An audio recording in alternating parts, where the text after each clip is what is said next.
Hello and welcome to this recording from Nerd Central, in which I will be reviewing the Behringer Sonic Exciter SX3040. And the aim of this review is to show its effect on music. Now, to do that, I have picked a piece of Creative Commons music by Julia Katowski, which is called Roadkill. And because it's Creative Commons, it's okay for me to use it here, but I am going to be linking that back to her website. She is a very gifted musician, and I really like her music. So please do go listen, and if you get the opportunity to go to one of her gigs, do that as well. Okay, I'm just having to put the studio back together. Okay, now what you are listening to at the moment is my voice going through an AKG D200 microphone, which is an old microphone, but very neutral, to try and get rid of any coloration from the microphone. And I've got a little bit of echo from a reverberator. I'm going to turn that off. So that's the absolute neutral inside your head sound with a little bit of compressor and a little bit of de-esser in the hope that it makes it a little nicer to listen to. Okay, next I'm going to switch this voice over to using the Sonic Exciter at the default settings that I generally use. Right, that's with the Exciter turned on, and that has two effects.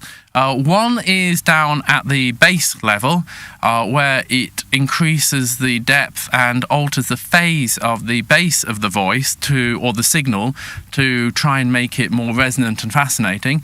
And it's also adding harmonic excitation and phase changes to the middle and upper frequency. Now, even with the de-esser on, that seems to be hissing quite a bit. I'm going to see if I can get the de-esser to... right, I had got turn the de-esser right up, and that makes it a little bit pleasanter. So that illustrates one thing straight away, that the harmonic exciter is really starting to boost the upper frequencies. It produces harmonics that weren't originally there. If I turn that effect to maximum, it actually makes my voice sound quite harsh. So I'm going to turn the Sonic Exciter down a little bit. Now you can hear my voice is gone back to being a bit more normal, but just a tiny bit more brilliant than it was before. What I can do now is illustrate by turning up the bass effect. And immediately you can tell that it's done something fundamentally massive with the bass. That's nothing similar to a traditional graphic equalizer will do. It's much more associated with the kind of effects of valve amps or that kind of thing. It's doing a lot of resonance and it's doing a lot of phase shifting. Now what I can do is I can turn the maximum frequency of that. Now it's only doing its tricks to the very low frequency. It gets rid of that muffled sound, but it's adding a lot to the bottom of my voice. So we'll take the Sonic Exciter back out again. And that's what I sound without it. That's what I sound like with it. So now we can understand why we might want to have a Sonic Exciter. Well, that's probably enough of my voice. What I'm going to do now is start playing the music without the exciter in the chain. Now, that's being played into my system while I'm recording from a Sony S1 tablet off Google Music. So it's the sort of quality of sound we're quite used to listening to these days.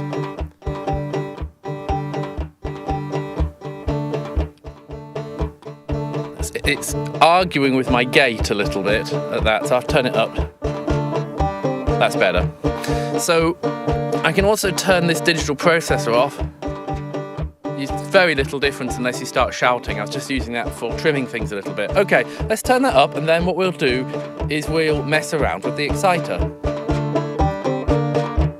Okay, so I'm now going to turn the exciter back on at exactly the settings I had it on when I last spoke. Now that is different.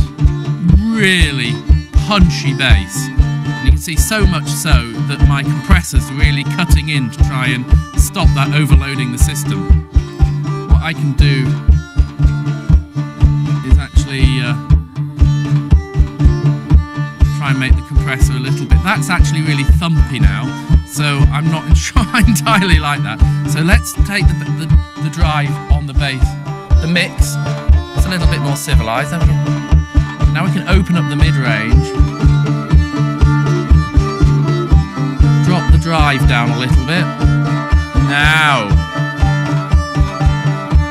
I think this is an MP3. It's going to have lost some of its top end, so we're going to put that top end back in by creating harmonics. Now I'm overdriving the middle a little, so we'll back off. This alters the point at which it cuts in.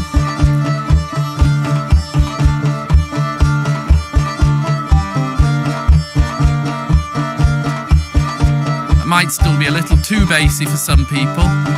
Could back this off a little. Or, to get rid of that thumb, what I could do is actually turn that right up and drop the... Now those drums have opened up and are less thumpy and a more real drum sound. Can you hear the drums come out there?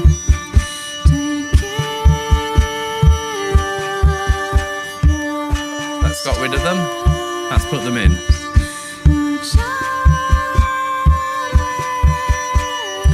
So let's change the tuning on the high. So that's starting right in the middle. About, I don't know, a few hundred hertz. Now we're only enhancing very high frequencies. So let's put that back. Turn the drive back up again. Drop the frequency. There. So those are the kind of effects it's relatively easy to do with the Sonic Exciter.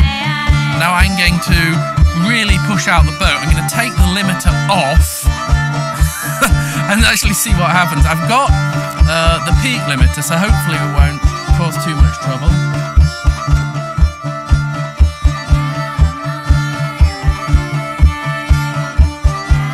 Let's just take this whole thing out of circuit.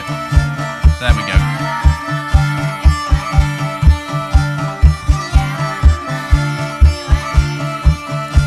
Finally, if I find recording with the compressor turned off altogether quite frightening. I'll put that. That's actually helping bring out the middle frequencies, the middle volumes rather than the high volumes. I'm going to turn that down a little bit. Now, finally, I know we're not messing with the exciter anymore, but I'm just going to turn this to a digital effect called maximizer. That's going to really try and drive this to the very limit of what can be done.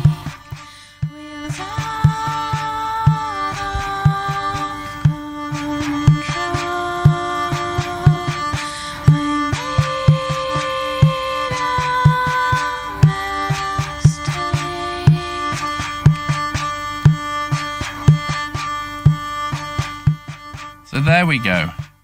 And then finally what I'll do, I'll take that back to the middle of that song. Maximizer off. Now we'll turn the Sonic Exciter off. That is such a massive difference, but very subtle. And the final thing I want to do now is to take the echo chamber or the reverberator back off bypass and see how that interplays with this. Now, to me on earphones, that's really opened that out to being playing in a massive room.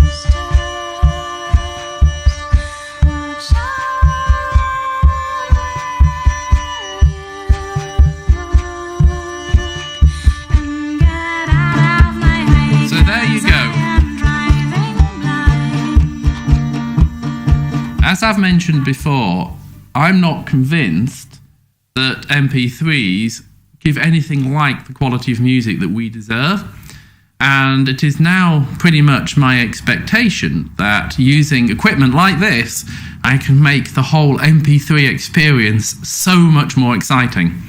Now, parking that, what can I say about the Behringer? Well, I think you've heard that its impact on music is immense. Subtle, it's not, whoa, and it's making me hiss terribly, so I'm going to turn that down quite a bit because it's making me sound like Mr. Hissy. In fact, I might just take it out the circuit. Its impact on the music is immense. It's very subtle. It's not mucking up the music too much. It has plenty of controls.